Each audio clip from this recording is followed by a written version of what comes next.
em que ele disse que a realidade brasileira seria incompatível com as ideias liberais, né? E por isso o liberalismo seria uma ideia fora do lugar. E qual é o objetivo? Qual foi o objetivo deste artigo? Apresentar uma visão geral do liberalismo conservador, isto é, definir como o liberalismo se desenvolveu no Brasil, no caso, o liberalismo conservador, que é um tipo de liberalismo, certo? Em seus aspectos gerais. O que significa isso? Eu não vou me deter nos detalhes. Por exemplo, quando eu falo do liberalismo conservador da UDN, eu não vou parar para falar sobre o Carlos Lacerda, tá certo? Porque o meu interesse não era falar do liberalismo do Carlos Lacerda, que era um membro da UDN, mas falar do liberalismo conservador da UDN enquanto tal, né?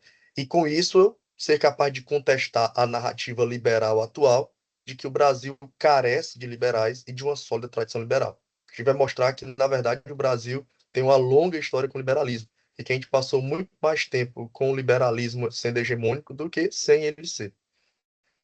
E o artigo se divide em três partes. Primeiro, definiu o que é liberalismo conservador. Não adianta eu falar sobre dizer que existe uma tradição liberal conservadora no Brasil desde 1808, sem dizer o que diabo é isso, liberalismo conservador.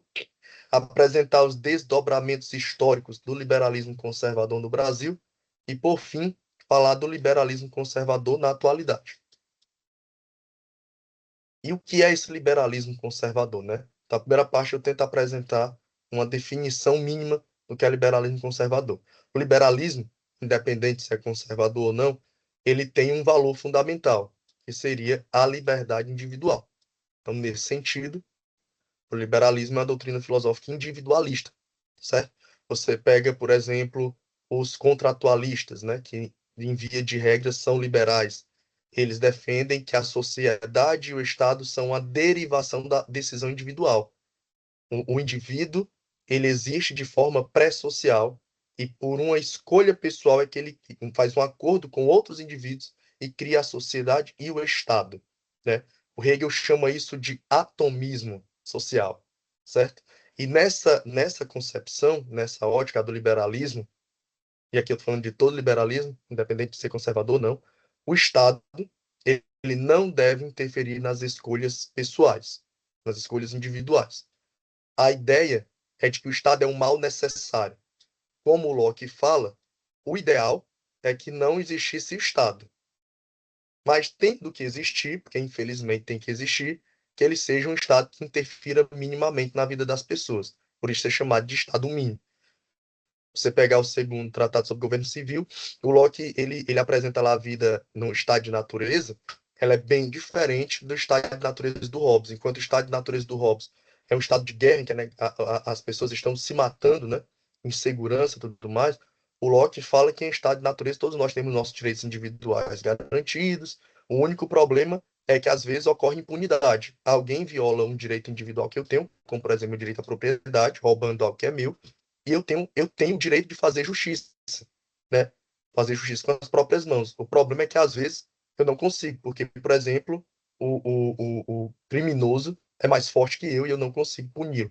Então, o Estado, ele surge nessa ótica liberal para garantir esses direitos individuais, né? Para preservar esses direitos individuais da melhor maneira possível, né? É, essa liberdade individual, ela tem duas dimensões. E essas duas dimensões estão lá no pai do liberalismo, que é o John Locke, né? Quais são essas duas dimensões? Uma moral política e outra econômica. Ou seja, o liberalismo vai dizer que nós temos uma liberdade moral e política e uma liberdade econômica. O que seria essa liberdade moral e política? Seria o meu direito de fazer o que quiser conquanto que eu não prejudique ninguém e o Estado não poderia interferir nisso, certo? O John Stuart Mill, ele escreve um livro, né, um texto chamado Sobre a Sujeição das Mulheres, que é bem interessante, que ele vai usar argumentos liberais para apoiar a luta feminista, né, do final do século XIX. Por exemplo, as mulheres lutavam pelo direito à herança e o direito ao divórcio. E um argumento que ele fala muito interessante é que o Estado não tem o direito de obrigar ninguém a ficar casado com quem ela não queira. Ou seja, ele usa o liberalismo para apoiar a luta das mulheres, falando que é um direito individual de toda mulher se divorciar quando ela bem entender. Assim como seria um direito natural, que é um direito individual de toda mulher, o direito a usufruir da sua herança, né? Que era algo que não existia na época. Então, o John Stuart Mill, ele é um liberal completo, um liberal clássico. Ele defende a liberdade tanto no sentido moral e político, quanto no sentido econômico. Por exemplo, você pensar no Brasil, em que uma pauta como o casamento gay ou a legalização do aborto são consideradas pautas socialistas, na verdade são pautas liberais, porque ela se refere a direitos individuais. O direito do indivíduo de casar com quem ele quer, sem que o Estado defina com quem ele pode ou não casar, do mesmo modo que não competiria ao Estado decidir se uma mulher deve ou não ter um filho, mas sim a ela, seria uma decisão individual dela. Então, essas pautas são pautas liberais, mas do liberalismo político, né? Tanto é que nos Estados Unidos, isso são pautas dos liberais, né? Aqui acaba sendo, aqui é tão conservador que isso acaba entrando como pautas de socialista, né? É que nem a reforma agrária. A reforma agrária, ela é uma pauta liberal, é o direito à propriedade. O Leonel Brizola dizia que os trabalhistas não têm raiva da propriedade privada. Na verdade, eles gostam tanto que querem que todo mundo tenha. Isso é um argumento liberal. Dividir a propriedade privada, né? Deixar a maioria das pessoas ter direito à propriedade privada, coisa que a gente não tem, né? E a outra seria a liberdade econômica, o direito do indivíduo tomar suas decisões no âmbito econômico como bem entendesse. Por exemplo, por que os liberais econômicos são contra os direitos trabalhistas? Porque o direito trabalhista é uma interferência do Estado na relação do contrato de trabalho. Eu não posso chegar para o meu patrão e dizer: eu não quero receber um salário mínimo, eu quero receber só R$ 600 por mês e trabalhar 7 dias da semana, 12 horas por dia. Nem se eu aceitasse essas condições de trabalho eu poderia fazer isso. Por quê? Porque o Estado não permite. Existe uma lei que interfere no contrato de trabalho, diz o que pode, o que deve e o que não deve. Então, nesse sentido, o direito trabalhista ele não deixa de ser uma interferência, né, na, na, na livre negociação entre as partes, né, entre o trabalhador, o empregado e o empregador. É, Esse liberalismo, quando ele surge, ele se opõe à tradição. Então, o liberalismo se apresenta como oposição à tradição naquele momento. Os iluministas, né, que vão aderir ao liberalismo, vão falar que existe uma luta entre a razão e a tradição. Esse liberalismo ele é heterogêneo, como fala o Laval e Dardot, num livro sobre liberalismo, né, sobre liberalismo, em que ele diz que existem vários liberalismos, não existe uma unidade do liberalismo, isso é um mito retroativo, a ideia de que sempre existiu um liberalismo, não, existem vários liberalismos, o liberalismo conservador é uma vertente do liberalismo, tá certo? E aí, pessoal, o que é o liberalismo conservador? Ele surge, é uma vertente do liberalismo que surge na Inglaterra como a reação à Revolução Francesa, certo? Sob o impacto da Revolução Francesa e das guerras napoleônicas, uma parte dos liberais, né, eles vão assumir compromissos conservadores com a tradição por medo da mudança radical. O José Guilherme Belchior tem um livro sobre o liberalismo, a história do liberalismo, em que ele fala que o lema dos liberais conservadores é devagar e sempre. É que eles falam que ele diz que os liberais conservadores, eles não são contra a mudança. Eles só defendem que elas só ocorram se forem estritamente necessárias. Porque eles vão dizer que as instituições que existem durante muito tempo passaram no teste da história. O que significa isso? Se elas duraram tanto tempo, é porque elas estão funcionando, são boas, então é melhor continuar do jeito que está, certo? Só muda o que não está funcionando. Se chegou até o jeito que está, é porque está funcionando de alguma maneira. O grande pai desse liberalismo conservador, o grande inventor, né, médico de conhecimento público e notório, é o inglês Edmund Burke, né, que era um liberal, estava no Partido Liberal, e ele vai defender uma combinação de liberdade econômica, ou seja, o livre mercado. Ele é um dos grandes críticos da política econômica agrária da Inglaterra, que era protecionista, né, para atender os interesses econômicos da aristocracia rural, mas, ao mesmo tempo, ele vai defender o máximo respeito às tradições e ao que ele chama bons costumes, né? Aqui a gente já vê algo que é muito comum no vocabulário político da direita, da direita brasileira, né, dessa nova direita. Toda vida que eu vi alguém ridicularizando o que a nossa direita falava, sou liberal na economia e conservador nos costumes, né? Que eu acho que você já deve ter ouvido por aí. E era ridicularizado, eu dizia, cara, isso não é para ser ridicularizado, isso é para ser entendido. Isso tem uma longa história. Esses caras não estão falando sem base, não. Então, o Burke, né, o Edmund Burke, ele já tinha essa plataforma, essas ideias de você conciliar a liberdade econômica defendida pelo liberalismo econômico com o respeito às tradições e aos costumes que estavam ali funcionando, tá certo? Então, o que é o liberalismo econômico? É uma combinação de ideais liberais com princípios tradicionalistas. Os liberais conservadores, como eu falei, vão defender o livre mercado, ao mesmo tempo em que valorizam a moral e os bons costumes. Com isso, eles adotam uma postura conservadora no que diz respeito aos comportamentos e escolhas individuais fora da esfera econômica. O que significa? O indivíduo tem total liberdade para fazer o que quiser no âmbito econômico, mas na questão moral e política não é bem assim. Então, não é estranho quando a gente vê um Joel Pinheiro, que é um conhecido liberal aí, um brasileiro que escreve nos jornais, falando que é a favor da venda de órgãos. Ele defende por que uma pessoa que tem dois rins não tem o direito de vender um dos rins. Eu tenho dois rins, os rins são meus, por que eu não tenho o direito de vender? Ao mesmo tempo que ele defende uma ideia dessa, de que eu posso vender meu rins, eu tenho essa liberdade econômica, esses liberais, eles são contra pautas como casamento gay, legalização do aborto ou legalização da maconha, tá certo? Que são pautas consideradas mais progressistas e que ofendem a moral e os bons costumes da sociedade brasileira. Aqui eu vou ler rápido para a gente continuar, certo? Então, ao mesmo tempo em que tem como valor principal o individualismo, que não tolera a interferência do Estado nas negociações trabalhistas e entende qualquer tipo de regulação econômica com um atentado à liberdade humana, esse liberalismo conservador ele não vê problema em ser contra o aborto, casamento gay ou liberdade religiosa. Tem isso, né? Eles se dizem defensores da liberdade individual, mas eles têm sérias restrições à liberdade religiosa. Aqui no Ceará, uma deputada do Partido Liberal, que é uma pastora, né? Ela tinha proposto um projeto de lei agora visando criminalizar terreiros, né? Querendo desapropriar terreiros. Ela sabe, né, que não ia passar, é totalmente ilegal e inconstitucional, porém ela faz isso para provocar, né?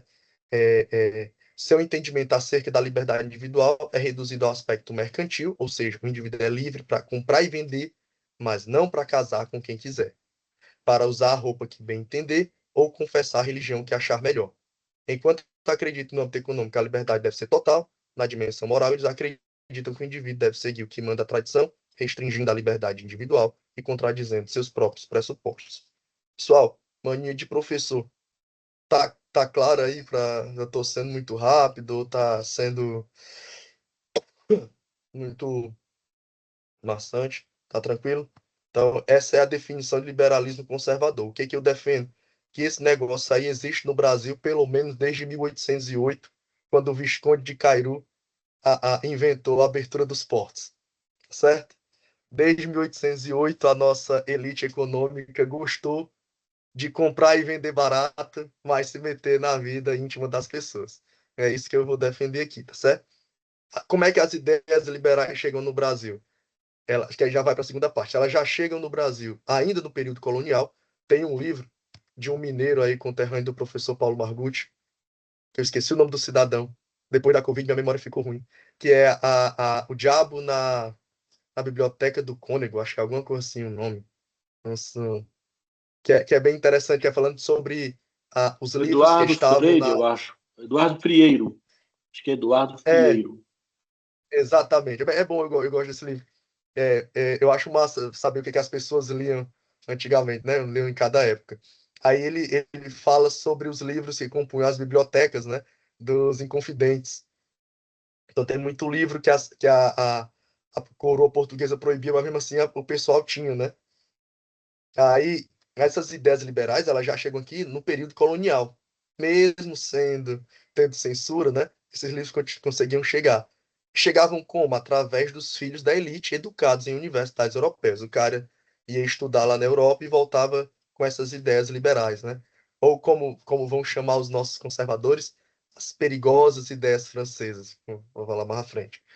Esse liberalismo, ele vai ter botei aqui para fins didáticos, né, como falou Hegel, para fins de didáticos, fins pedagógicos, ele vai ter tanto influência positiva quanto influência negativa.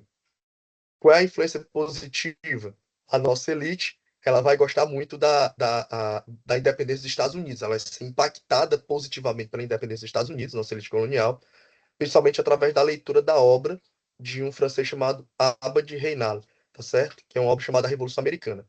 Essa obra, ela foi um best-seller no século XVIII, estava lendo sobre os livros que eram lidos na época, foi um best-seller no século XVIII, tanto na América Latina quanto na Europa, só que no século XIX, infelizmente, ela saiu de circulação. Ela não conseguiu continuar ali entre os 10 mais vendidos da Amazon da época, tá certo? Diferente das obras do Rousseau e do Voltaire, que eram vendidas do mesmo jeito que essa obra. Agora, qual foi a influência negativa que o liberalismo teve aqui no Brasil? A elite colonial, a elite brasileira, ela vai ficar horrorizada com dois acontecimentos históricos que foram influenciados por ideias pelo liberalismo. A Revolução Francesa, que leva ao fim da monarquia, e também que eles tinham mais medo, que é o processo de independência do Haiti. Imagine aí você ser membro de uma elite escravocrata, né? E você recebe a notícia de que um país do Caribe se tornou independente e os protagonistas dessa independência foram os escravos, e esses escravos eles vão desapropriar a elite branca e vão proclamar uma revolução negra, né? Então, o medo de que o Brasil virasse um novo Haiti, né? O Haiti era a Cuba do século XIX, né? Vão fazer com que o liberalismo, essa impacto do liberalismo no Brasil também seja negativo. As pessoas têm um certo medo disso que na época chamavam ideias francesas. E o que são essas ideias francesas? O chamado liberalismo político. O aspecto moral e político do liberalismo vai causar muito medo na elite brasileira, né? Por conta disso, os nossos primeiros liberais, eles vão moderar o discurso e suas reivindicações. Esses liberais moderados, que depois vão se dividir em dois partidos, o conservador e o liberalismo, e o liberal. Isso é muito interessante. Os dois partidos que nós tivemos no Brasil do século XIX, durante o Brasil Império, eram partidos liberais. Só que um tinha uma concepção de Estado centralizado e outro não. Mas os dois eram liberais conservadores, que chamavam, né, de liberais moderados, né? A elite brasileira sempre gostou desse termo moderação, né? Então, esses liberais moderados vão conciliar as ideias liberais com uma realidade escravista e uma monarquia quase absolutista, culminando na versão brasileira do liberalismo conservador, né? Foi a primeira vez que o Brasil adota, de fato, uma prática liberal? Em 1808, com o decreto de abertura dos portos, né? O Caio Prado Júnior, no livro dele que ele fala da formação do Brasil, formação econômica do Brasil, ele fala que a independência do Brasil não aconteceu em 1822, mas em 1808. Muito interessante. Ele diz que a independência em 1822 não é nada mais, nada menos do que a consolidação do processo de independência que se iniciou já em 1808. Porque a Revolução do Porto, ela tenta reaver, né, restabelecer o pacto colonial, e a elite colonial brasileira não quer mais isso. Tanto é que essa elite colonial, ela tentou até o limite se manter fiel lá à coroa portuguesa. Aí quando ele viu que não tinha jeito, não tem jeito, é melhor se tornar independente para a gente continuar mantendo a nossa liberdade conquistada em 1808. Então, em 1808, nós temos a abertura dos portos, que é o fim do pacto colonial. O que era o pacto colonial? Tudo que o Brasil comprava, ele comprava de Portugal, e Portugal ficava ali como um entreposto comercial, né? O capital comercial. Portugal compra da Inglaterra, compra da França e revende mais caro para o Brasil. O Brasil produzia açúcar, produzia fumo, Portugal comprava barato e revendia para a Europa, né? Então, essa elite colonial, agora, ela não precisa mais da mediação comercial de Portugal. Ela pode comprar diretamente os seus produtos manufaturados da Inglaterra ou da França e vender seus produtos agrícolas diretamente para o mercado europeu, né? Quem foi o grande idealizador dessa abertura dos portos foi o Visconde de Cairu. Agora, uma curiosidade, né? A abertura dos portos para as nações amigas, ela estabelece ainda alguns impostos, né? Para importação. Só que para a Inglaterra, o imposto de importação é mais barato, né? É mais barato. O imposto, a taxação dos produtos ingleses é menor do que a taxação de produtos portugueses. Portugal taxa menos a Inglaterra do que ele mesmo. Muito interessante isso. O Alfredo Boss tem um livro muito interessante, que é um texto muito interessante chamado Entre Dois Liberalismos, que ele tenta fazer um contraponto ao texto do Robert Schwartz, que é Ideias Fora do Lugar. Esse Entre Dois Liberalismos está até na Dialética da Colonização, um livro maravilhoso, né? E ele faz uma crítica a Ideias Fora do Lugar, em que ele vai defender que não tem nenhuma incompatibilidade entre liberalismo e realidade escravocrata brasileira. E nesse texto ele vai dizer que o que é que o que é liberdade para essa elite brasileira? É a liberdade conquistada em 1808. E ele vai dizer que é a liberdade de comprar e vender. Liberdade para essa elite brasileira é a liberdade de comprar e vender, que ela bem entender, tá certo? Então, é algo assim, secular no Brasil, essa associação entre liberdade e ali o âmbito econômico. É eu comprar o que eu quiser, da onde eu quiser, fazer o que eu quiser com o meu dinheiro, é negociar do jeito que eu quiser. O Celso Furtado, grande economista brasileiro, meu vizinho aqui pernambucano, né? Na verdade, cearense, Celso Furtado, né? Eu sempre desconfiei, fazer aqui um comentário que é permitido a cearense. Eu sempre desconfiei quando eu vi as fotos do Celso Furtado, esse formato craniano do Celso Furtado, ele é cearense. E dito e feito, ele é daqui do Ceará. Eu conheci cearense de longe, ele é do Ceará, na verdade, só que foi para Pernambuco. Ele é do sul do Ceará, que é a região do Cariri, que ela mais parece um pedaço do Pernambuco do que do Ceará. Então ele foi de lá para o Pernambuco, né? Então o Celso Furtado, ele vai dizer que o Brasil foi o país que melhor implementou o programa econômico liberal, porque ele foi liberal econômico integralmente, né? Ele disse que nem a Inglaterra dizia, né, defendeu o livre comércio, que a Inglaterra ajudou os processos de descolonização, dizendo que estava defendendo o livre comércio, abertura dos portos, mercado mundial. Ele vai dizer que nem a Inglaterra era liberal econômico do jeito que o Brasil foi, porque ela praticava uma política econômica proteccionista, né? Ela taxava produtos estrangeiros para ficar mais caro, para que os seus produtos nacionais fossem mais baratos e vendessem melhor no mercado consumidor interno. Ele disse que enquanto a Inglaterra fazia isso, o Brasil não fazia. O Brasil não protegia seu mercado consumidor interno. E aqui no Brasil, o liberalismo econômico ele vai ser usado para justificar duas coisas. A nossa economia agroexportadora, porque o Adam Smith, né, que era um cara que o Visconde de Cairu gostava bastante, ele era um comentador, né, um intérprete nacional do Adam Smith, ele falava a teoria dele das trocas que você saia ganhando. Quem era bom para produzir banana, vendia banana. Quem era bom para produzir roupa, vendia roupa. E todo mundo se dava bem e saía ganhando. Tem um termozinho que eu não estou lembrado, me falhou a memória. É que todo mundo saia ganhando, produzindo aquilo que é bom para produzir. Se você produz bem cana-de-açúcar, produz cana-de-açúcar e só. Se concentra naquilo ali, se especialização econômica, né? E isso era uma coisa que os liberais brasileiros defendiam, tanto que eles eram contra qualquer política industrializante, né? Eles defendiam a vocação agrária do Brasil, que o Brasil nasceu para ser um país agrícola, um país agroexportador, né? E que não fazia sentido defender uma política econômica industrializante. O Celso Furtado chama isso de deteriorização dos termos de troca. O que significa isso?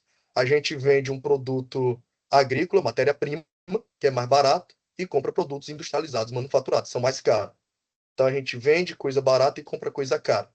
Exporta produto agrícola, importa produto industrializado. O Brasil basicamente voltou a ser isso. Você pega a tábua de exportação do Brasil, a gente virou um fazendão, né? A gente vende soja, carne, a gente não fabrica nem seringa, como a gente viu no período da Covid, né? Parece que não mudou muito, não. E a outra coisa é a escravidão. Os liberais brasileiros diziam que não podiam abolir a escravidão, porque o escravo é uma propriedade privada, e a propriedade privada é inviolável, né? É um direito que todo indivíduo tem a ter suas coisas. Isso é muito interessante, né? E por isso vai dizer o Alfredo Bós que não tem nenhuma incompatibilidade entre liberalismo e realidade nacional, como supõe o nosso amigo Robert Schwarz, certo? Para Robert Schwarz ser muito massa, eu estou com o Alfredo Bós nessa daí. E a Inglaterra, como a gente sabe, ela vai pressionar muito o Brasil para pôr fim ao tráfico negreiro, né? E vai ter um deputado brasileiro da época, lá no Rio de Janeiro, que se advogava como um grande defensor das liberdades individuais, em que ele vai se pronunciar contra essa pressão inglesa, não só em defesa da soberania nacional, não só dizendo que o Brasil é soberano para decidir quando ou não vai extinguir o tráfico negreiro, mas também dizendo que quando a Inglaterra quer acabar com o tráfico negreiro, ela está atacando os direitos individuais do cidadão brasileiro, né, que seriam comprometidos caso o tráfico negreiro fosse abolido. E aí, em 1875, ainda durante o Império, é fundado o Partido Republicano Paulista, que além de republicano, é um partido liberal, defende o liberalismo econômico. Ele é fundado pelos setores descontentes da oligarquia paulista. E o que ele defendia? O federalismo radical, ao estilo dos Estados Unidos, que cada estado tivesse suas próprias constituições, suas próprias leis, fosse o mais autônomo possível. E o grande ideólogo do Partido Republicano Paulista foi o irmão do presidente Campos Salles, né? O responsável pela política dos governadores, foi o Alberto Salles. O Alberto Salles, ele foi um dos primeiros a dizer que o Brasil era um trem e que o São Paulo era a locomotiva, né, que levava esse trem chamado Brasil. Se São Paulo parar, o Brasil para. E ele vai dizer que tem duas coisas que entravavam, né, prejudicavam o progresso do Brasil: a centralização política, daí a defesa do federalismo, e a outra a miscigenação, mostrando que os nossos liberais, né, nunca tiveram problemas com o racismo. Aí, com a abolição da escravidão, os setores liberais conservadores descontentes, principalmente os cafeicultores paulistas, vão se unir ao movimento republicano, né? E vão, mas só que é uma aliança de ocasião, é uma aliança de ocasião, porque já existia um movimento republicano e só depois vários cafeicultores paulistas, vários donos de escravos, vão se tornar republicanos e participar desse movimento. Só que já tinha um movimento republicano organizado e dentro dele eram muito fortes os positivistas. Então, positivistas e liberais vão se aliar, porque tinham um inimigo em comum, que é a monarquia, tá certo? Mas eles tinham ideias diferentes sobre que tipo de república o Brasil deveria ser, né? Os positivistas, eles tinham como modelo de república a República Francesa. Eles defendiam uma república centralizada, né?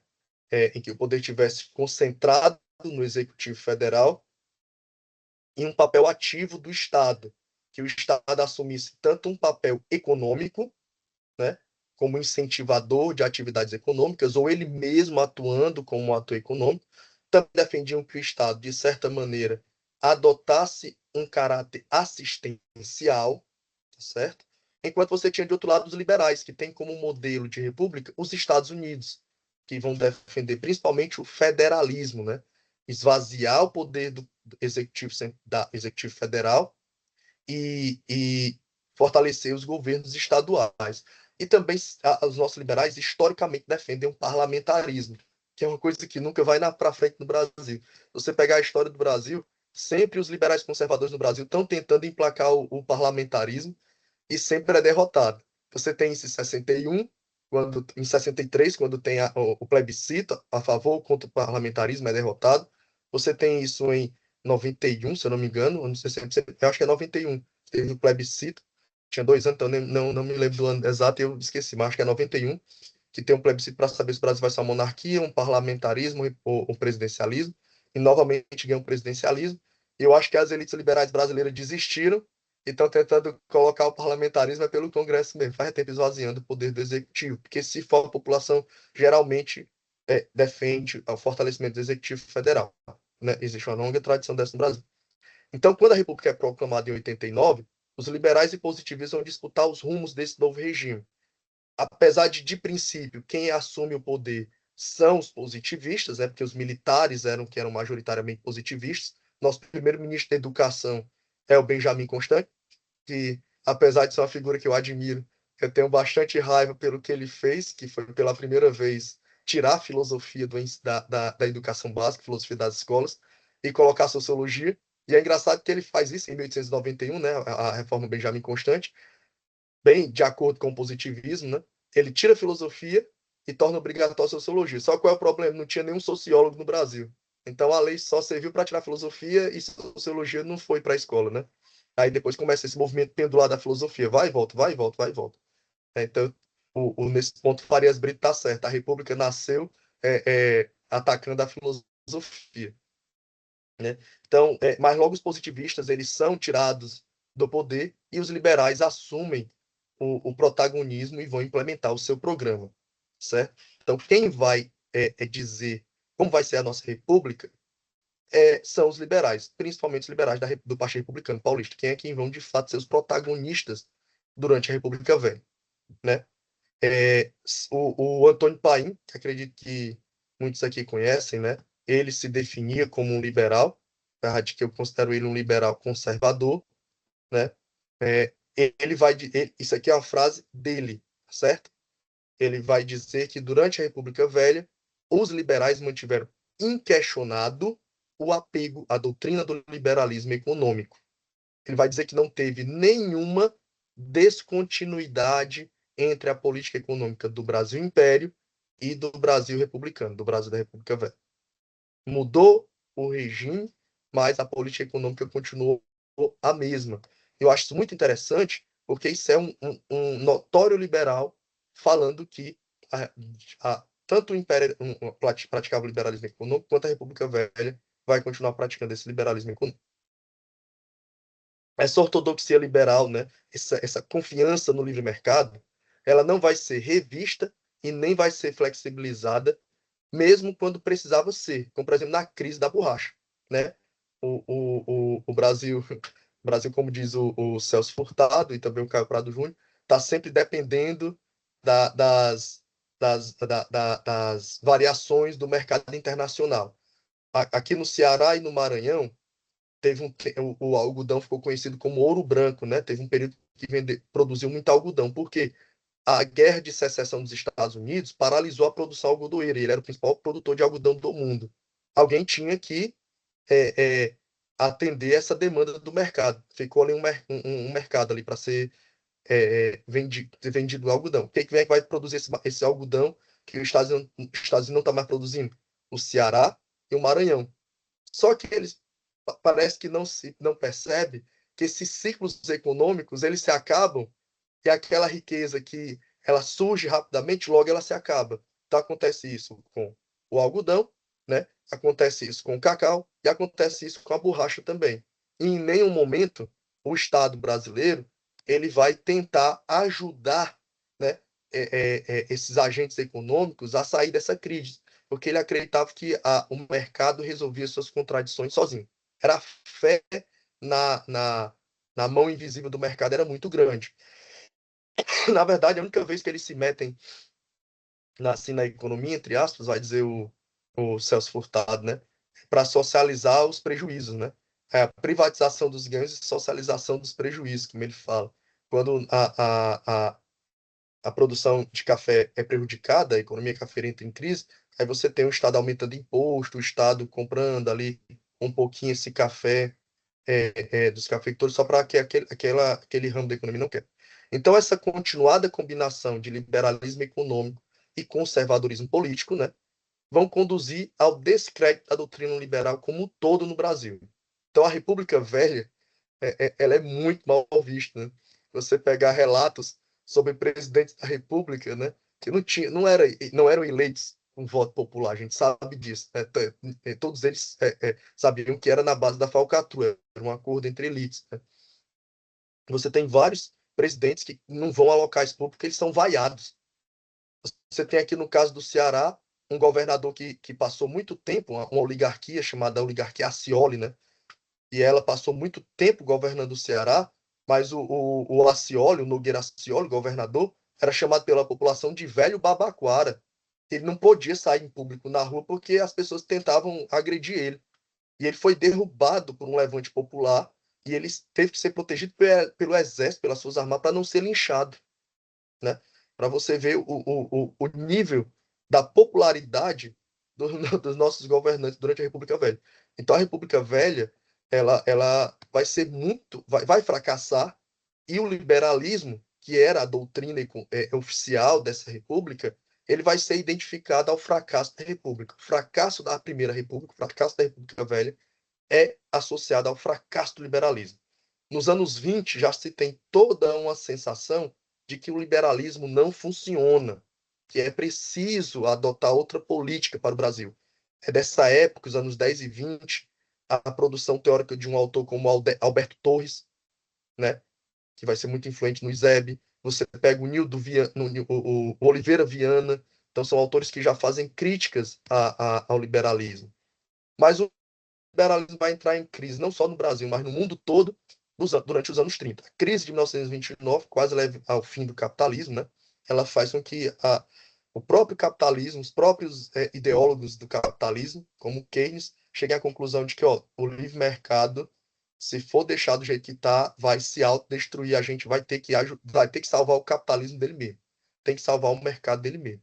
Então, nos anos 30, não só no mundo, mas no Brasil, diversas ideologias antiliberais passam a se destacar. No caso do Brasil, quais são essas ideologias antiliberais que se destacam? O comunismo, né, o PCB, vai adquirir muita força nos anos 30. O positivismo gaúcho, que é uma, uma, uma, uma teoria que eu acho muito interessante, o positivismo gaúcho, o chamado castilhismo, né, do Júlio de Castilhos. O Rio Grande do Sul parece que foi o primeiro local da América do Sul aqui, né, que adotou políticas trabalhistas, leis trabalhistas. E teve o Estado, o governo do Rio Grande do Sul, durante a República Velha, era o único Estado do Brasil que tinha leis trabalhistas, poucas mais tinham, né?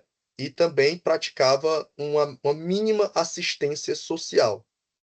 O governo do Rio Grande do Sul fazia isso, devido ao castilismo, né? Porque o positivismo ele defende que a questão social, né, ela deve ser resolvida através da integração da classe trabalhadora à sociedade moderna, que era o lema do Augusto Conte. E como é que se faz isso? Você atende a algumas demandas dos trabalhadores para acalmar eles. Então você dá alguns direitos de trabalho, faz algumas concessões. Então são direitos trabalhistas, né?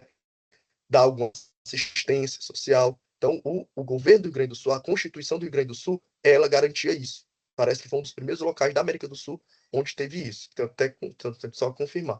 A outra é o integralismo, que também era antiliberal, e também o corporativismo, que já tem uma longa tradição aqui no Brasil.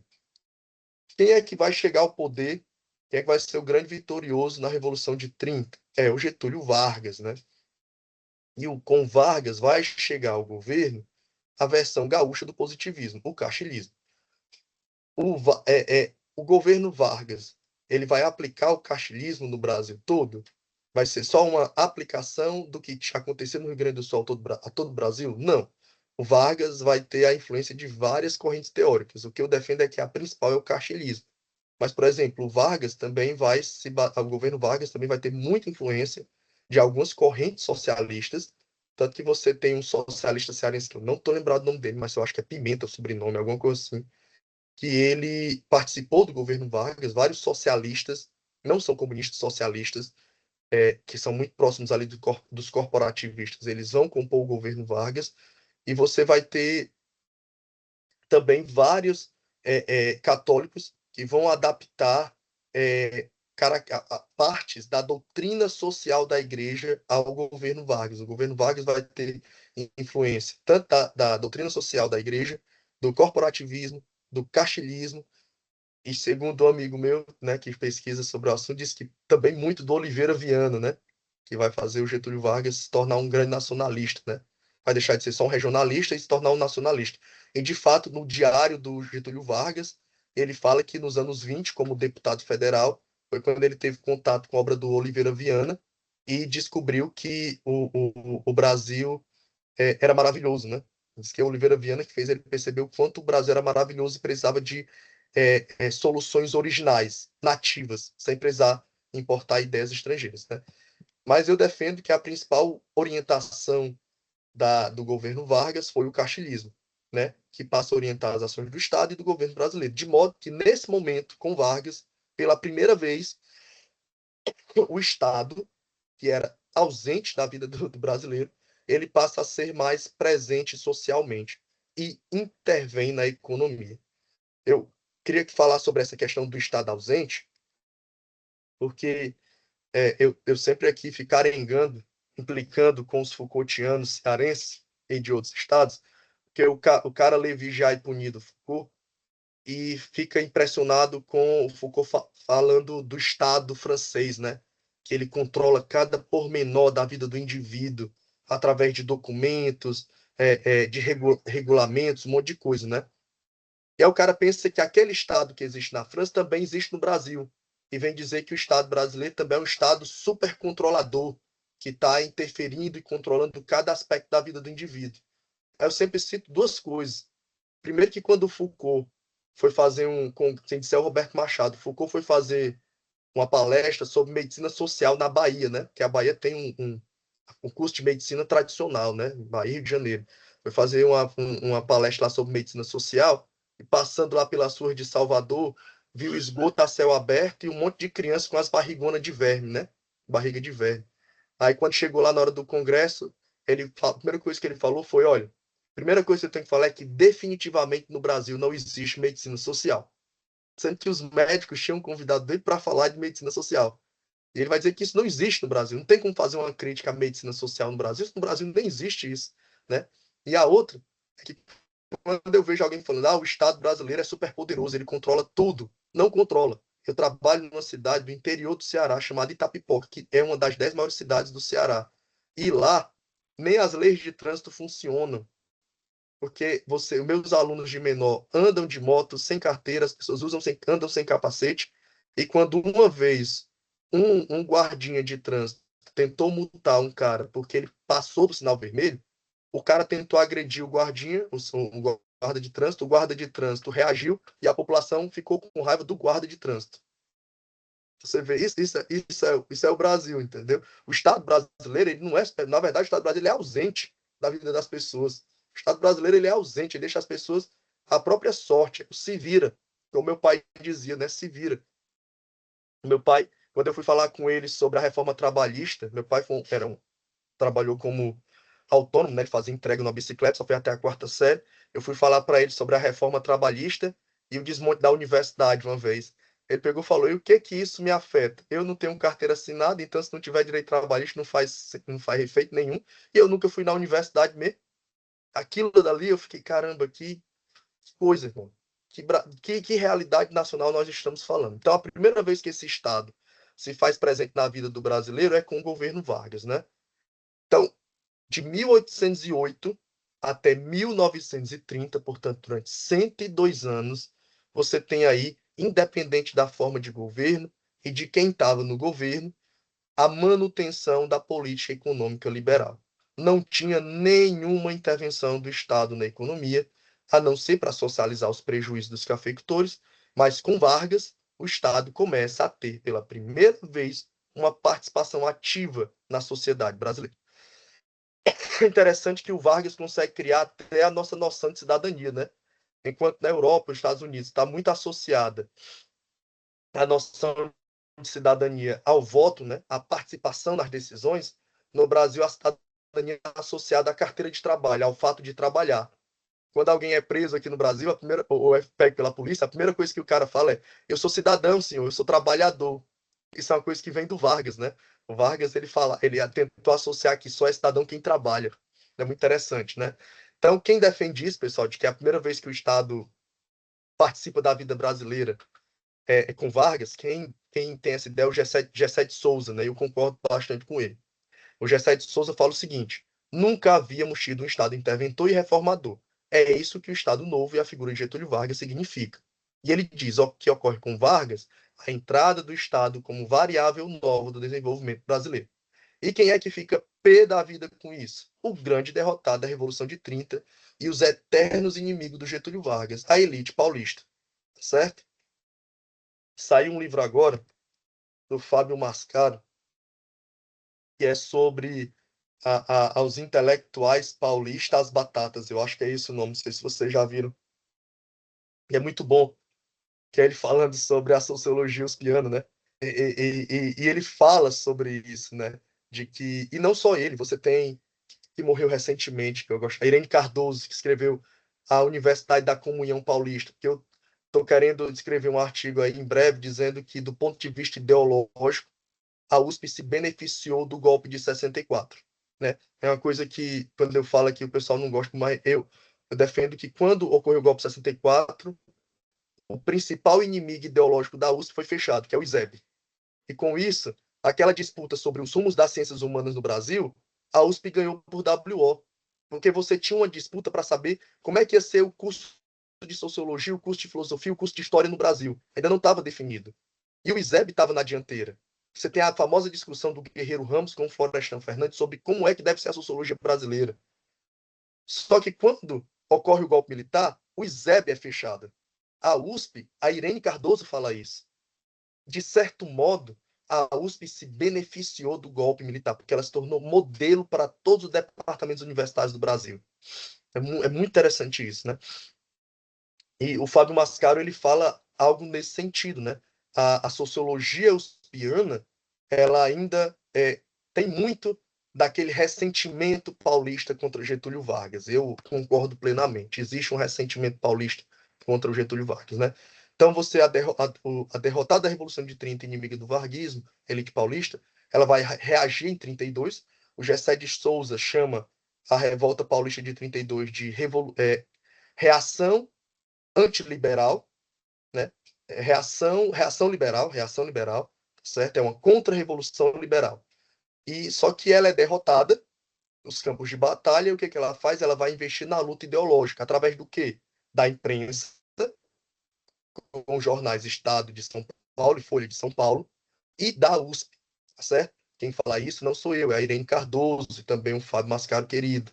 Derrotada nos campos de batalha, a elite paulista vai iniciar a batalha no campo das ideias. Gente, o conceito de populismo é tipicamente uspiano. Existe toda uma crítica ao caráter não científico do conceito de populismo.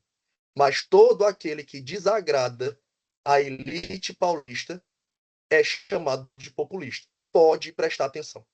Todo mundo que desagrada a elite paulista, os liberais paulistas, é taxado de populista, certo? Tanto é que o conceito de populismo, ele é basicamente inutilizado na sociologia carioca, já que a sociologia, as ciências humanas carioca, ela tem uma relação, como fala o Christian Lynch, né? Uma relação melhor com o varguismo, né?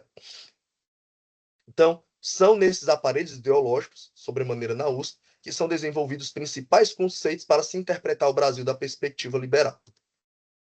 O nosso amigo Sérgio Buarque de Holanda, que eu acho muito bom, mas o Sérgio Buarque de Holanda, ele o livro Raiz do Brasil é uma interpretação liberal do Brasil. Ele está dizendo que o grande problema do Brasil é o patrimonialismo, né? É a apropriação privada dos bens públicos, o uso privado do recurso público. O Sérgio Buarque de Holanda, ele está dizendo que o Brasil não é ainda suficientemente moderno. E o que ele tem por modernidade é o Brasil ainda não é que nem a Europa e os Estados Unidos, tá certo? E o Sérgio Buarque de Holanda é tremendamente influente na sociologia paulista. Então, em 1944, você tem uma reação liberal ao varguismo, que é o Manifesto dos Mineiros, que é o ponto de partida de fundação da União Democrática Nacional. A UDN era o PSDB da época, né? Era o PSDB da época, o partido do Carlos Lacerda. É o partido que vai apoiar ativamente o golpe de 64. O discurso udenista, ele vai se pautar no quê? Na crítica ao populismo, dizendo que o Vargas é um populista, que engana o povo. É muito interessante isso, né? O povo é uma massa de manobra, que o povo se conforma com qualquer migalha que o Estado dá, que o povo é preguiçoso. É um discurso que a gente vê até hoje. Vai dizer que tem luta contra a corrupção, velha bandeira dos liberais conservadores Brasil. Corrupção essa que só existe, parece que é no Estado, né? E em defesa de uma gestão técnica do Estado. É um discurso que vem aí dos anos 40, né, da UDN, sem interferência das preferências políticas ou condições ideológicas, né? No campo econômico, a UDN ela vai retomar com força a desacreditada bandeira do liberalismo econômico. Como é que ela faz isso? Ela vai defender a abertura comercial, porque o Vargas estabeleceu uma política econômica protecionista, ou seja, taxava as importações para que os produtos importados ficassem mais caros, os produtos nacionais mais baratos, e com isso as pessoas preferissem comprar o produto nacional, que vai se chamar de reserva de mercado, né? Vai defender as privatizações, por exemplo, a UDN vai defender que não existisse, vai ser contra a Petrobras, vai defender a privatização da exploração do petróleo no Brasil e o alinhamento internacional com os Estados Unidos. Essa postura dos liberais brasileiros dessa época entrou para a história com o nome de entreguista. Era a ideia de que eles estavam entregando o Brasil ao imperialismo, os entreguistas, né? Que eram os inimigos dos nacionalistas. Essa retórica sobre o caráter corrompido e corrupto do Estado, né? Os liberais conservadores da UDN, eles têm uma retórica sobre o caráter corrompido e corrupto do Estado, ou seja, o Estado não presta, e como ele não presta, é melhor vender o máximo de instituições estatais para quem é virtuoso, para onde as coisas funcionam, que é no mercado, que é um discurso que existe até hoje. Não, a tal instituição não presta porque é pública, vira cabide de emprego, é cheio de enrolado, não pode demitir o servidor. Agora, se privatizar, melhor, porque aí tem o mercado, só funciona se for competente, essas coisas todas. É um discurso que é o dentinho. E a UDN, como ela é um partido liberal conservador, ao mesmo tempo que ela defende a liberdade econômica, ela vai defender os valores cristãos, que nesse caso são os valores católicos, certo? O conservadorismo da UDN se dá nessa defesa do cristianismo católico. Esses liberais brasileiros de 64, você tem aí o Roberto Campos, o Delfim Neto, o Carlos Lacerda, né? Essa galera toda que defende o liberalismo econômico, eles não vão se furtar em apoiar o golpe de 64. Por quê? Porque o golpe militar, ele defende o programa econômico liberal. O primeiro governo militar, do Castelo Branco, ele efetua uma série de privatizações e concessões ao capital privado, e estrangeiro. O João Goulart, ele tinha taxado a remessa de lucros, né? Ou seja, as empresas estrangeiras não vão poder pegar o lucro que ela tem aqui e mandar integralmente para as filiais. Uma parte desse lucro tem que ficar aqui, que o Leonel Brizola chamava de bombas de sucção, né?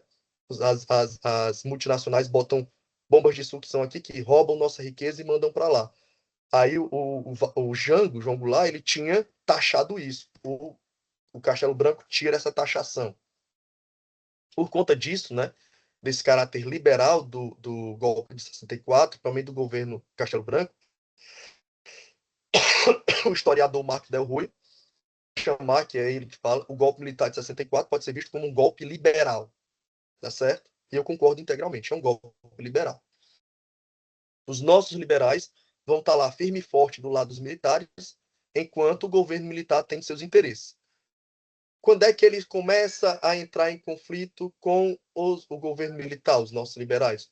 Quando nos anos 70, o Geisel, né, ele vai adotar uma política econômica que eles vão chamar de estatista, porque o Geisel ele vai tentar retomar a política econômica nacional desenvolvimentista.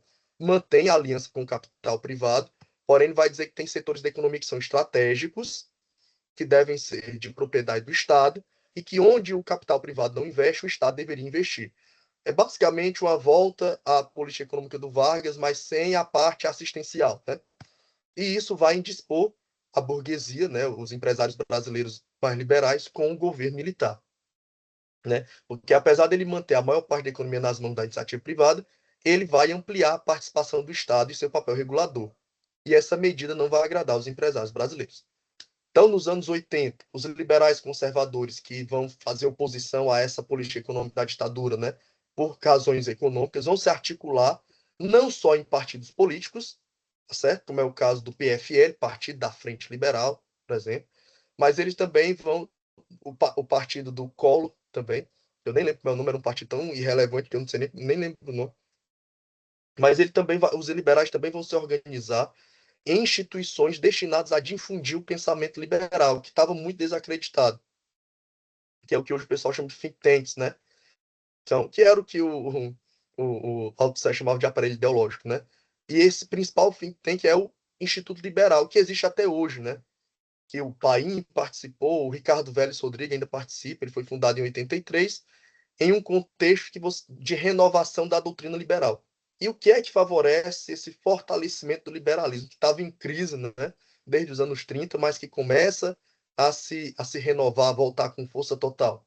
Você tem, na União Soviética, que é a pátria do socialismo, a adoção de um programa econômico liberal. A perestroika, prometendo liberdade política, e a glasnost, perestroika, prometendo liberdade econômica, e a glasnost, prometendo liberdade política.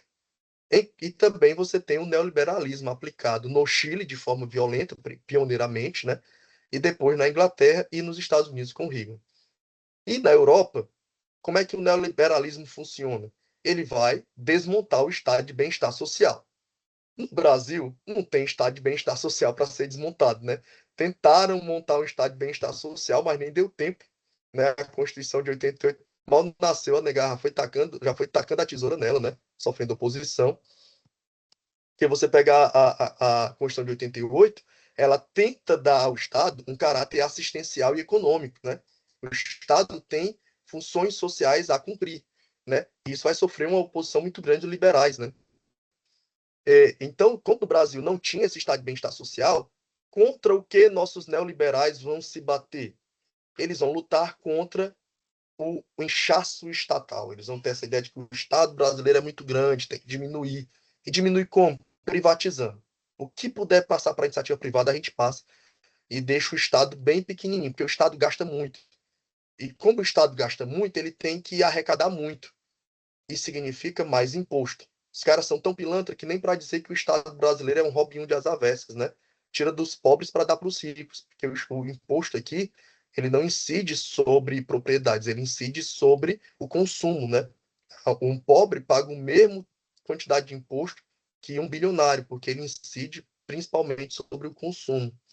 Mas quem banca o Estado Nacional são os trabalhadores, né?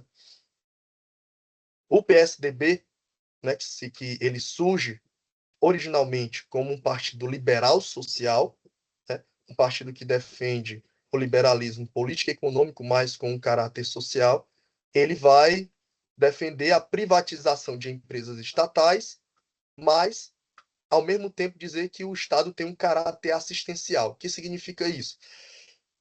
O Estado não é para ter um papel econômico. O que significa isso? Não é para ter empresa. O Estado não é para ter empresa. A Petrobras tem que ser vendida, a Vale do Rio, a Vale tem que ser vendida, a Eletrobras tem que ser vendida. Isso é empresa. Tem um papel econômico.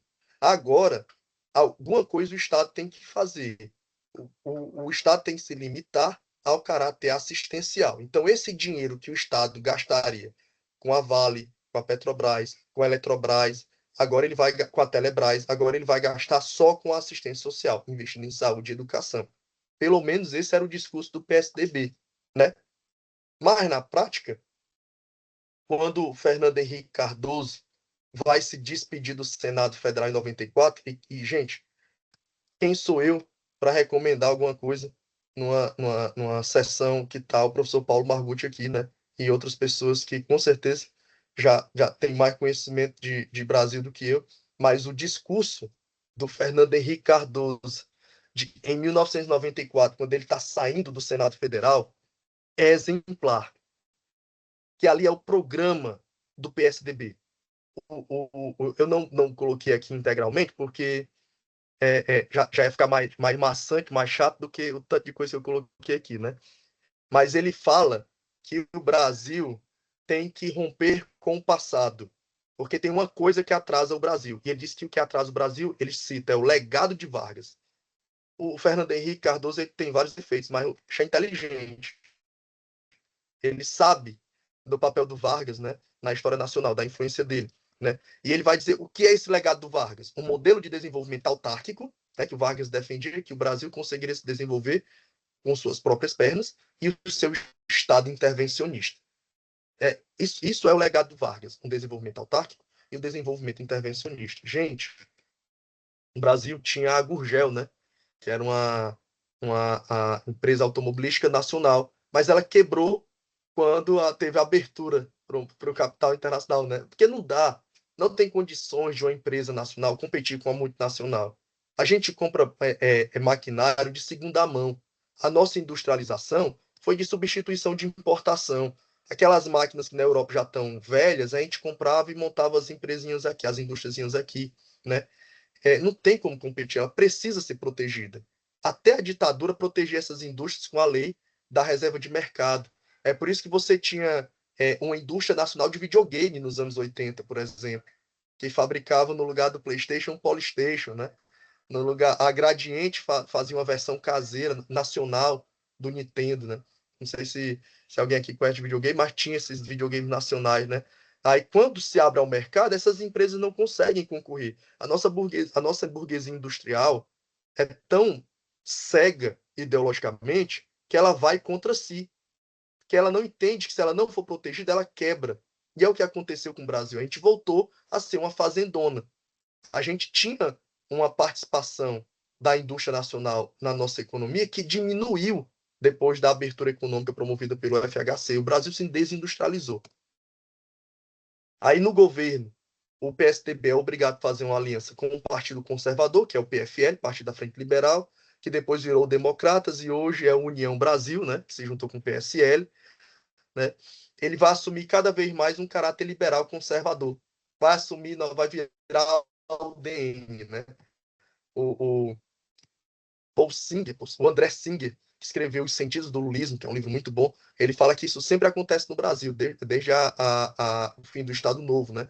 Se cria um partido popular e se cria um partido de classe média. E esse partido de classe média sempre vai defender o liberalismo econômico e pautas conservadoras.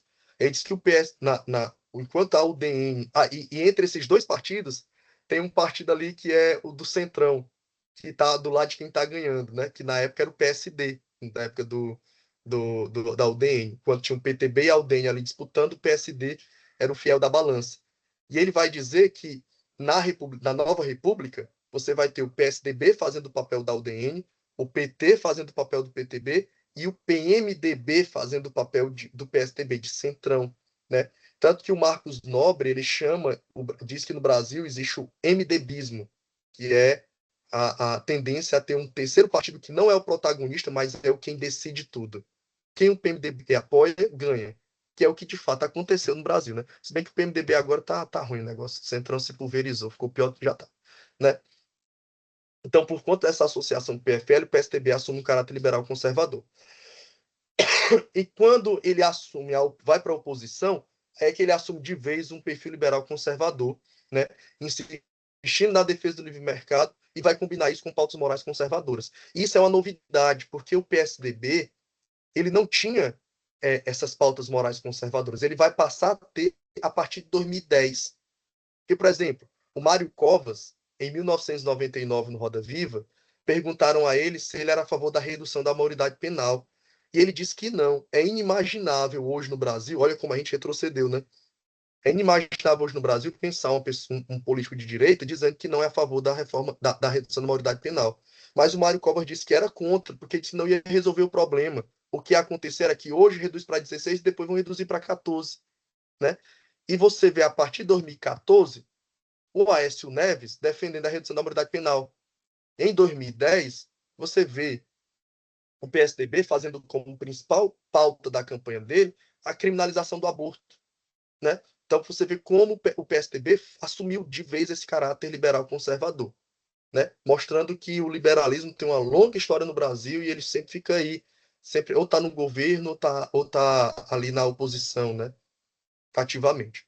É importante observar que os governos do PT, né, apesar de ampliar o caráter assistencial do Estado, você vai ter essas várias políticas assistencialistas e promover políticas afirmativas, como o caso das cotas, o PT ele não vai alterar a matriz, que a gente chama o tripé macroeconômico, que é a matriz econômica liberal do governo PSDB. O que é esse tripé macroeconômico? São três medidas como é que eu posso dizer? Que são permanentes, né? que você não pode mudar para garantir a estabilidade econômica, que foi estabelecido pelo os governos Fernando Henrique Cardoso. Tem uma meta de inflação, isso envolve não aumentar muito o salário mínimo, porque senão aumenta a inflação. O câmbio flutuante, você não controla o câmbio, né? Você não tem a tentativa de controlar o preço do dólar, o dólar fica variando o preço dele de acordo com o mercado internacional, e o chamado superávit primário, que é o controle dos gastos. O governo não pode gastar muito, ele tem que arrecadar mais do que gastar. Isso faz com que o governo fique ali poupando, né? Tentando não gastar muito. E a gente sabe se o Estado tem que investir, né? Tem coisa que o Estado precisa investir, senão não dá certo. Por exemplo, saúde e educação. Então, mesmo mantendo a política macroeconômica neoliberal, o PT foi acusado por esses liberais conservadores de ser assistencialista, e a famosa crítica que tinha ao PT na época, né? Pelo menos na minha época de menino, né? Que ele dava o peixe e não ensinava a pescar, né? Essa daí era o que o pessoal do PSDB falava, né? Eu me lembro do Aécio Neves falando isso nas eleições de 2014.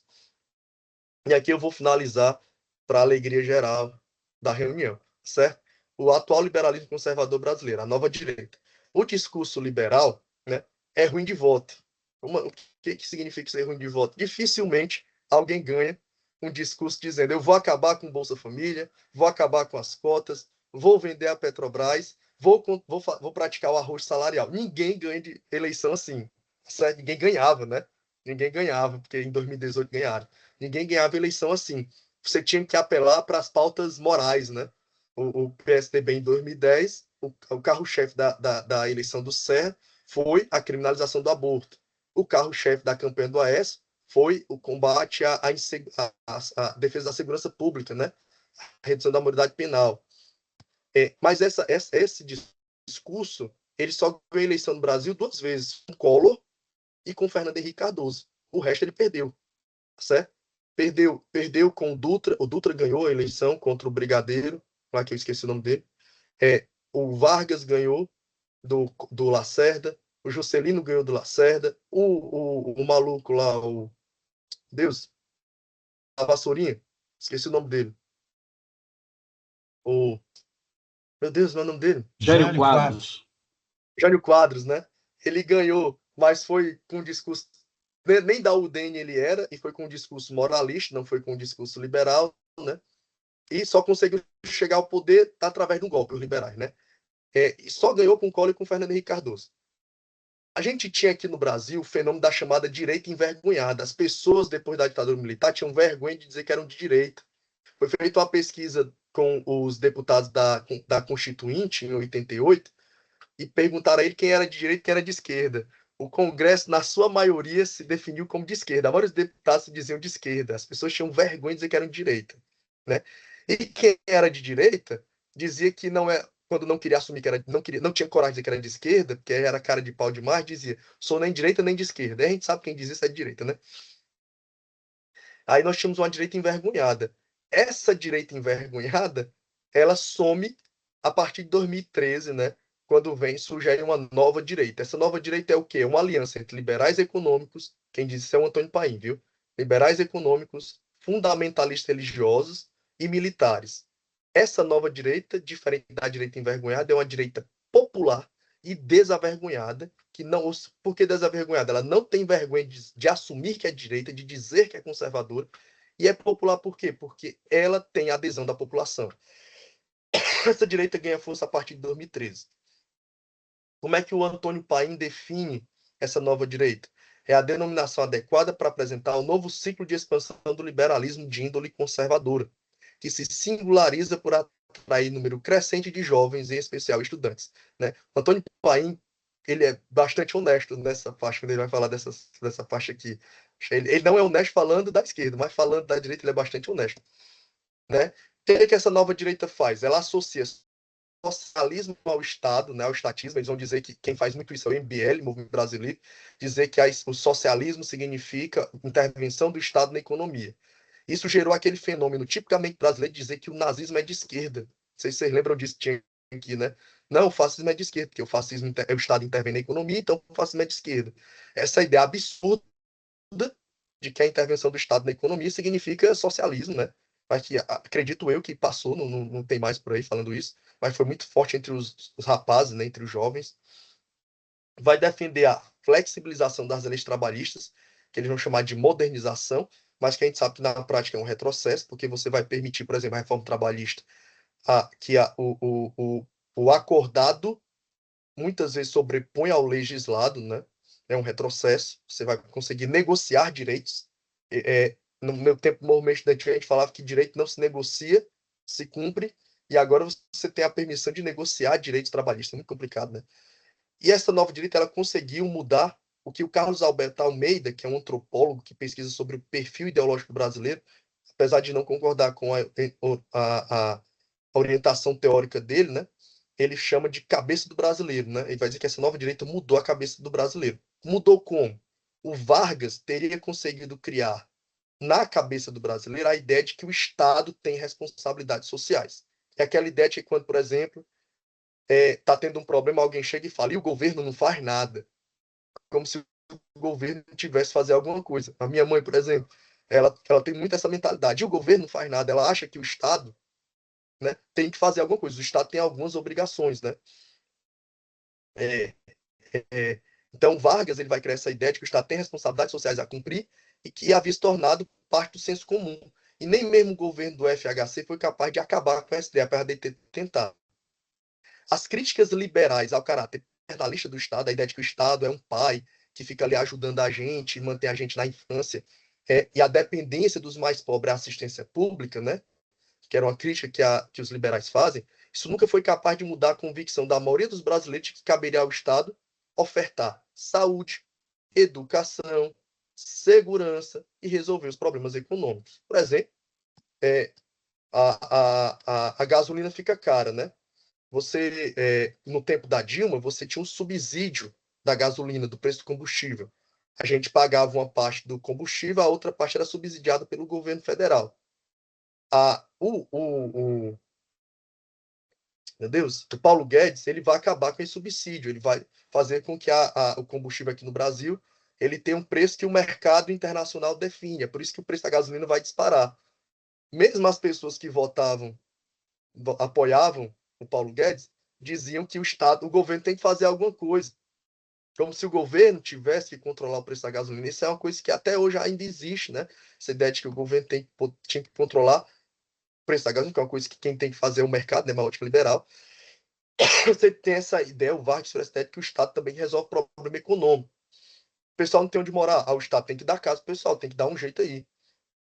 E o Alberto Carlos Almeida tem uma pesquisa, né, pesquisa empírica, em que ele fala que essa era a cabeça do brasileiro, mas essa mentalidade mudou, essa cabeça mudou. Mudou para o quê? Se antes a maioria dos brasileiros acreditava que o Estado tinha um papel social a cumprir, um papel assistencial a cumprir, eles vão começar a desconfiar cada vez mais do Estado e a confiar no mercado. Por exemplo, eu não quero mais que o SUS melhore. Eu quero ter um plano de saúde mais barato. Né? Foi o tempo que surgiu aqueles planos de saúde popular, plano de saúde muito barato. Eu não quero ser atendido pelo SUS. Eu quero ter direito, ter acesso a um plano de saúde mais barato, né? Assim como vai incutir valores individualistas que induz a população a acreditar que o melhor é confiar na sua iniciativa individual do que ficar esperando algo do governo. É aquela ideia de que não, isso não precisa de auxílio emergencial, não precisa de bolsa, não. Eu vou me empreender, eu vou trabalhar e vou me resolver por conta própria. Tem um deputado do Partido Novo, né, Marcel Van Hatten, que ele fala o seguinte, né, e que eu considero que essa sintetiza, né, a nova mentalidade da cabeça do brasileiro. Menos Estado, mais indivíduo. Né? O Marcel Van Hatten, ele reconhecendo que a direita, né, os liberais ganharam a batalha das ideias, ele vai dizer que finalmente, na cabeça do brasileiro, hoje o que conta é esse mantra do menos Estado, mais indivíduo. Então, ao combinar estou terminando, pessoal, fundamentalismo de mercado com fundamentalismo religioso, e aqui o fundamentalismo religioso é diferente. Se antes era o aliado dos liberais católicos, agora são os protestantes, que como o Marx falou, né, o que combina mais, né, o liberalismo e o protestantismo. Diz o Luiz Felipe Miguel, né, que é um cientista político de Brasília, da UNB. Os liberais conservadores vão elaborar um programa sui generis, segundo o qual o Estado deve abster de interferir nas relações econômicas e de prover serviços, mas regular fortemente a vida privada em defesa da família tradicional, contra a homossexualidade e contra os direitos das mulheres. E aqui eu sintetizo, né? O que os liberais conservadores atuais estão dizendo? O mercado é livre, mas as pessoas nem tanto. Tá certo? O mercado é livre, mas as pessoas nem tanto.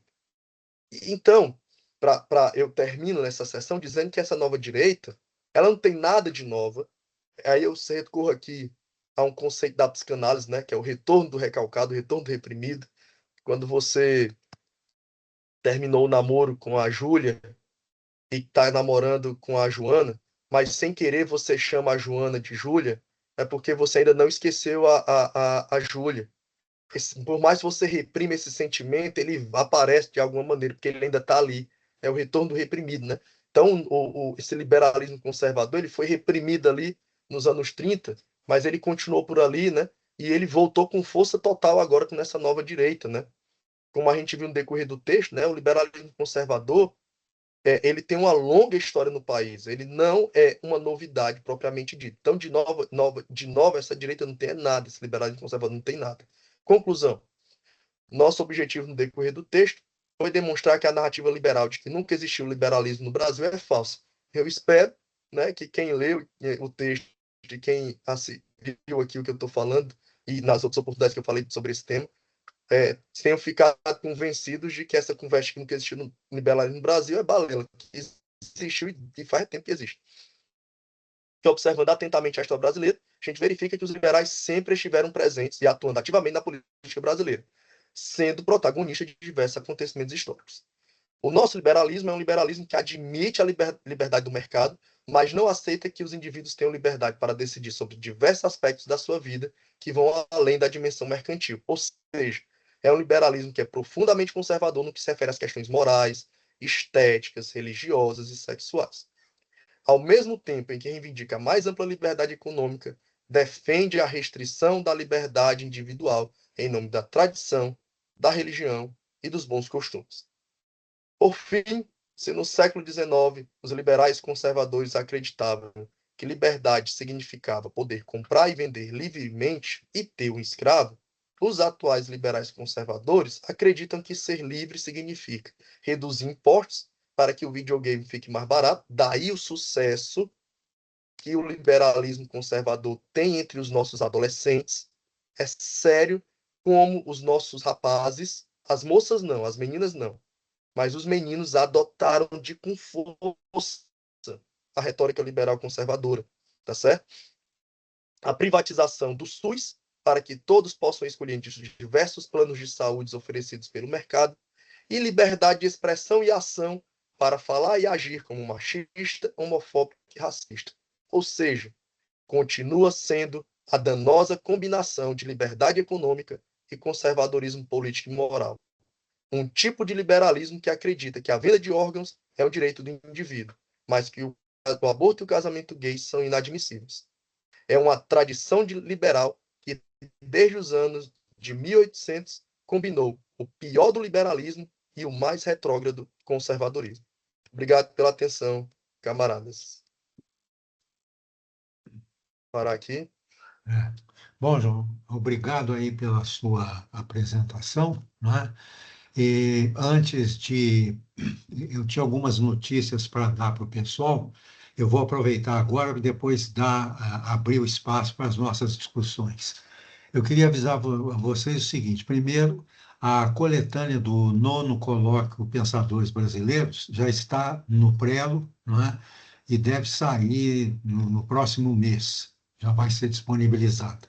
Outra coisa é que a página do Grupo Fibra na FAGE, no site da FAGE, já está disponível e eu coloquei aí no chat o endereço dessa página. E conversando com o Zeuvaldo, lembrei, viu, Marília? Conversando com o Zeuvaldo, que é do setor de informática da FAGE, ele me disse que eu precisava de criar um canal do grupo no YouTube, para depois poder pegar vídeos como esse, por exemplo, que está sendo gravado, né? Eu poderia disponibilizar lá no canal do YouTube para qualquer pessoa poder assistir, porque na página da FAGE não é qualquer um que consegue. Então, eu já providenciei o canal e daqui a pouco eu vou providenciar também a inclusão no canal, a disponibilização de todos os encontros que nós tivemos e que foram gravados. Infelizmente, não foram todos, né? Eu não me lembrei em algumas vezes de gravar. Essa gravação nossa, inclusive, desse dia, o João já tinha começado a falar quando eu comecei a gravar, então perdeu um comecinho também. Mas isso acontece, cabeça de velho é assim, vocês desculpem, né? E é só vocês, nas próximas reuniões, vocês sempre me lembrarem disso, né? Não esquece de gravar. Aí, na hora que o freguês começar a falar, a gente começa a gravar, tá? Então, ó, tem a coletânea que eu falei, a página do Grupo Fibra, vocês encontram no chat o endereço. E o canal também vocês vão encontrar no endereço. Mas eu vou colocar também no grupo do WhatsApp esses dados. E eu aviso quando eu já tiver disponibilizado, né, no canal do YouTube as gravações das reuniões que nós tivemos, que felizmente foram gravadas, tá bom? Então é isso. E antes de começar a discussão, eu só queria perguntar para o João se por acaso ele não tem disponível uma versão digital do seu texto, que seria interessante a gente ter isso disponível também. Eu coloquei até no grupo uma vez o livro, né? Mensagem de Filosofia Hum. Brasileira, mas eu posso colocar de novo. Isso era E bom eu tenho, porque eu nem estava lembrado disso, tá? e eu tenho um texto separado, eu posso colocar o PDF lá também. Isso. Disponibiliza para nós que vai ser bom, tá? Bom, então está aberto o espaço aí. Alguém teria alguma colocação a fazer? Robson.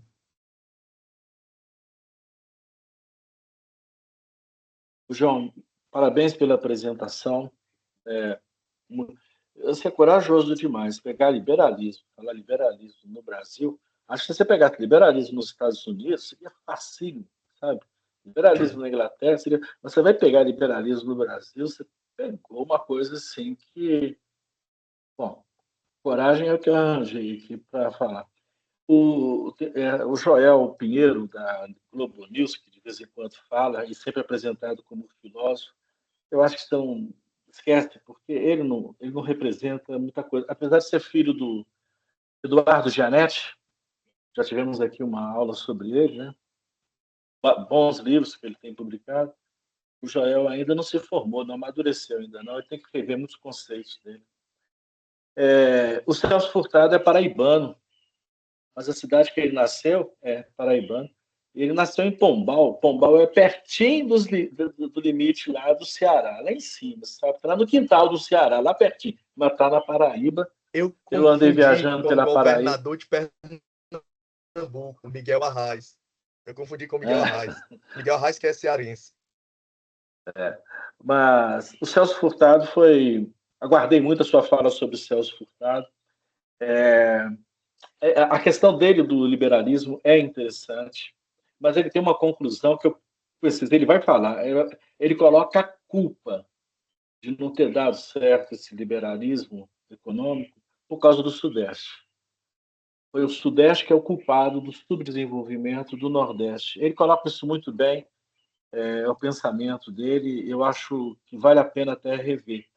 Mas o que o Celso Furtado fala, uma coisa, eu estou fazendo comentários, tá bom?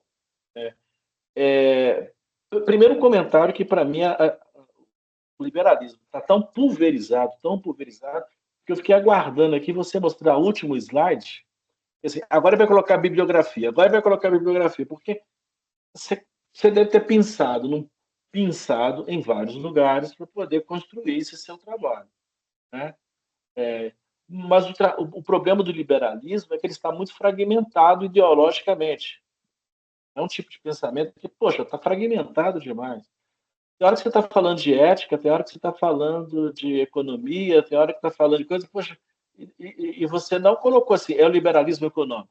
Não, apesar de você ter tocado mais. Mas porque nos aspectos morais, por exemplo, o conservadorismo chega muito rápido.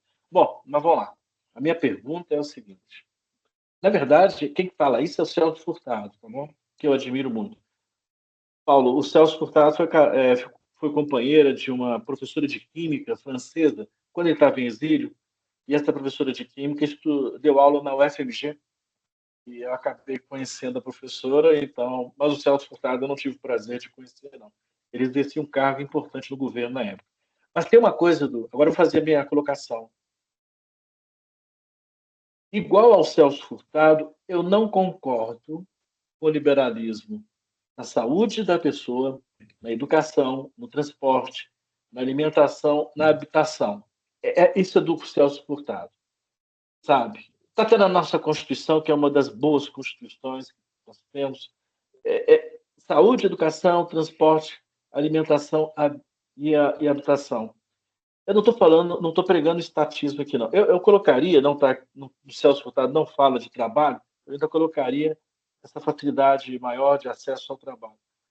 Poxa, como é que é o liberalismo para a saúde, para a educação, sabe? Eu estou vendo a educação cair na mão dos empresários, né? Eles não estão chamando o professor mais de professor, de colaborador, tá bom? Já tá começando a desconstruir essa figura. Transporte, há muito tempo que esse transporte devia ser gratuito. Há muito tempo, quer dizer, tem muitas coisas que a gente já está fazendo, mas é migalha, você está entendendo? Migalha. E quando você lembrou do Gurgel, poxa, eu estava lá em São Paulo, no ASBPC, o primeiro carro elétrico que ia sair, e o Brasil consegue desmontar uma ideia do Gurgel. Eu cheguei a ver ele entrando na sala para dar uma palestra muito concorrida, né? O Luiz do Pimenta estava saindo da palestra e estava entrando o Gurgel, o engenheiro, para poder falar sobre isso. Quer dizer, o Brasil tem esse aspecto de não deixar as coisas acontecerem. Então, essa questão patrimonial tem que ser desconstruída rapidamente, que você citou várias pessoas aí, que é o importante, essa história, sabe, do patrimônio ficar na mão de poucos e que seguram, não deixa acontecer o liberalismo, querem dar uma fachada de liberalismo, não é. Mas aí a minha pergunta é: saúde, educação, transporte, né? Bom, são coisas essenciais. Não acho que devia estar no liberalismo. Você concorda com isso? Responde logo ou espera algum outro Não, comentário? pode responder. Não. Sobre a questão do liberalismo estar pulverizado, né? Eu concordo, tanto que eu falei logo no início que o, esqueci o nome deles, o Laval e o Dador, eles falam que essa ideia de que existe um liberalismo é um mito, né? Um mito retroativo, ele fala, né? Existem vários liberalismos, tanto que eu foquei no liberalismo conservador. Eu falo que o liberalismo que existe aqui no Brasil é o liberalismo conservador, né? O PSDB, ele surge com a ideia de ser um partido liberal social, né? Já o José Guilherme Melchior, ele se definia como liberal social. Então, existe vários liberalismo. O meu aqui eu foquei, delineei, né? Delimitei ao liberalismo conservador, né? Por isso que acabo falando de economia, ética, política, porque você é liberal no sentido econômico, mas do ponto de vista moral e político, você tem esse caráter conservador, né? E aqui no Brasil ficou famosa a frase liberal na economia e conservador nos costumes, seria esse liberalismo conservador. Sobre o liberalismo aplicado a esses serviços, né, como você falou, eu acho que é, eu acho que fica visível qual é a minha posição, né? Eu sou totalmente contra. Quando eu gosto de pesquisar sobre a história da educação no Brasil. E uma das coisas que me doeu, por exemplo, foi quando eu vi que o Darcy Ribeiro, elaborando a nossa LDB, ele fez uma concessão ao capital privado ao permitir escolas particulares. Porque tinha uma discussão de que a educação era para ser apenas um serviço e não uma mercadoria. Nesse sentido, só deveria ter escola pública, não ter escola particular. E o Darcy Ribeiro, eu faço a concessão do Darcy Ribeiro, porque quando a pessoa está mais velha, eu acho que ela fica mais moderada, né? Ela vai mais para a conciliação. Ele vai tomar uma decisão conciliadora, né? Ele tanto vai transformar, vai dizer na LDB, vai constar que a educação é um serviço quanto a mercadoria, ou seja, vai ter escola pública, mas nada impede de ter escolas privadas. A meu ver, era para ter só escola pública, o transporte não era para ser, a meu ver, né? Não era para ser uma mercadoria, era para ser um direito, né? Tudo mais garantido. Você falou sobre estatismo, né? Eu a maturidade, né? Você fica mais velho, tem suas vantagens. Eu, quando era novo, eu tinha medo de assumir várias posições, com medo de ser cancelado entre meus círculos de amigos, né? Que são basicamente todos de esquerda, né? E uma das coisas que as pessoas tinham muito medo era ser acusado de estatista, né? Eu cresci eu me formei no momento em que os anarquistas estavam muito fortes na universidade e tinha toda aquela acusação de estatismo e tudo mais. E hoje eu não tenho medo de defender o Estado, entendeu? Quando a gente fala que a saúde, educação, transporte tem que ser um serviço, né, público, né, gratuito, esse serviço tem que ser prestado por alguém. Vai ser prestado por quem? Pelo Estado. Pelo Estado. O Domenico Losurdo, você pode ter as críticas que for a ele, mas falou uma coisa que eu acho muito correta, muito inteligente, ele dizendo: o marxismo, o socialismo, ele surge com a ideia de que o Estado vai desaparecendo no processo de transição para o comunismo. Mas, na prática, o que a gente viu foi o fortalecimento do Estado, né? O que a necessidade de oferecer serviço público, racionalizar, planejar a economia, administrar a sociedade, ao invés de enfraquecer o Estado, gerou o efeito contrário, que foi fortalecer o Estado. E tem um camarada, porque eu não estou com o livro dele aqui, que ele é até vereador aqui no Rio Grande do Norte, que ele escreveu um livro muito bom, que é sobre o fim do socialismo soviético. É um livrão desse tamanho, é a tese de doutorado dele. E o cara é vereador aqui em Natal, no Rio Grande do Norte, em que ele fala a partir de um filósofo alemão, que foi aluno do Marcuse, né? Que é sobre o socialismo real, o livro desse autor. Que eu queria pegar aqui, só que meus livros foram alterados de lugar e eu não sei mais onde é que ele está. Ah, tá aqui. Só um minuto, pessoal. Esse livro aqui, ó, é do Rudolf Baro, não sei se vocês conhecem. Esse cara fez sucesso nos anos 70 e 80. Hoje ele está queimado. Queimado não, né? Hoje ninguém lê mais essas coisas, né? Escreveu um livro, A Alternativa, para uma crítica do socialismo real. E esse camarada aqui do Rio Grande do Norte, a tese de doutorado dele se baseia muito nele. O Rudolf Baro, ele vai defender que o Estado, ele tanto tem um caráter repressivo, quanto ele tem um caráter civilizacional. Contraditório, né? É contraditório. Ele fala, por exemplo, as grandes obras públicas, historicamente, são feitas pelo Estado. Não, a iniciativa privada, ela não vai. Basta você ver o péssimo serviço de saneamento, fornecimento de água e de esgoto de São Paulo, depois que privatizou a Companhia de Água e Esgoto. Aqui no Ceará, a energia elétrica, o serviço da Enel é péssimo. É péssimo. Tem queda de energia, de vez em quando fica por isso mesmo. A Enel não está mais nem aí, se é processado ou não, ela só disse que não vai pagar e pronto. Da fornecimento de água é bom. Mesmo em locais secos, não falta água na torneira, porque a CAGES é pública, entendeu? É um serviço público. Então, eu não tenho nenhum problema em defender o papel do Estado, não. Eu não vou ser o funcionário público liberal, nem o funcionário público anarquista. Estou para o Estado e criticando o Estado. Eu acho que o Estado tem um papel assistencial. Cumprir, só ele é capaz de cumprir. Não sei se respondeu aí. Mais alguma pergunta? Bom, eu só gostaria de fazer um comentário, João, que é o seguinte: eu fiquei muito satisfeito de ver que você, na discussão lá do liberalismo no século XVIII, que é o que eu estou, XIX, né, que eu estou estudando mais diretamente, você ficou do lado do Bose contra o Schwartz, né? Eu acho que o Schwartz realmente é uma tese negacionista irritante, inclusive, né? Muito eurocêntrica, muito equivocada. E o pior é que o Paulo Arantes usa demais o Schwartz para meter o pau na filosofia brasileira. Então, quanto mais gente, né, ficar do lado do Bose contra o Schwartz, melhor. Tá? Essa é só para comentar que eu fiquei satisfeito de ver essa sua posição. E outra coisa que ficou faltando a gente combinar é a próxima reunião. Como nós temos pouca gente hoje, eu estou desconfiado que foi por causa da semana do saco cheio, muita gente está de folga, etc. Eu acho que o pessoal não participou muito por causa disso, né? Eu vou deixar para marcar com vocês a data da próxima reunião no próprio grupo de WhatsApp, tá? A gente vê lá, faça uma proposta lá. A gente já sabe que sexta-feira é o dia mesmo, é só a gente escolher a sexta-feira menos complicada, né, para poder fazer a nossa próxima reunião. E, inclusive, a respeito do assunto, né, eu vou pedir também, se alguém tiver, no WhatsApp, se alguém tiver interesse em falar sobre alguma coisa, a gente adota essa oferta. Se não, o Robson já tinha feito proposta de a gente discutir algum texto, e eu também tenho um ou outro texto que eu gostaria, até o texto do Schwartz, por exemplo, acho que seria interessante a gente discutir, né? Eu tenho proposta que a gente pudesse aproveitar algum desses textos para discutir na próxima reunião, tá bom? Bom, Paulo, gente, seu então, livro já saiu? qual que você está falando? Volume 3? Olha, eu tô numa situação muito complicada, sabe? Porque na hora que eu comecei a trabalhar o volume 3, deu mais de 2.000 páginas. Aí eu até conversei com vocês e falei, ó, eu vou ter que fazer um volume 4, né? Então, o que que eu fiz? O volume 3, ele está muito gordo e eu tenho que emagrecer, enxugar.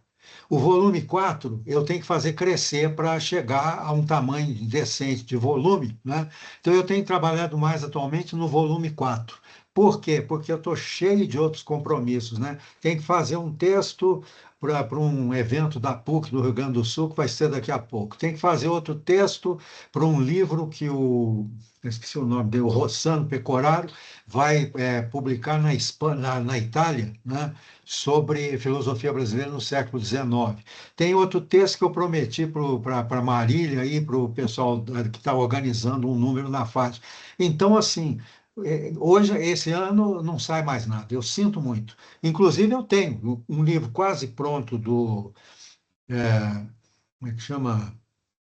Do Soriano de Souza, um livro quase pronto do Silvio Romero, um livro quase pronto do Pereira Barreto, né? Mas não estou tendo tempo. Eu tinha planejado, pelo menos, produzir um desses, mas eu caí na besteira de assumir tanto compromisso que acabou ficando desse jeito. Então, no momento, assim, estou trabalhando, está rendendo, mas não vai sair nada assim que eu gostaria que saísse mais de imediato. Vai ter que ficar para o ano que vem. Tá bom? Ok. Então tá, Ô, John, gente. parabéns, viu? Isso, Obrigada, foi João. muito bom, Foi muito muito bom bom. te escutar. Acho que É, precisa falar mais dessas coisas mesmo. é isso aí. Parabéns, John. Obrigado, Então pessoal. tá, gente. Um abraço para todo mundo. Até mais. Um abraço.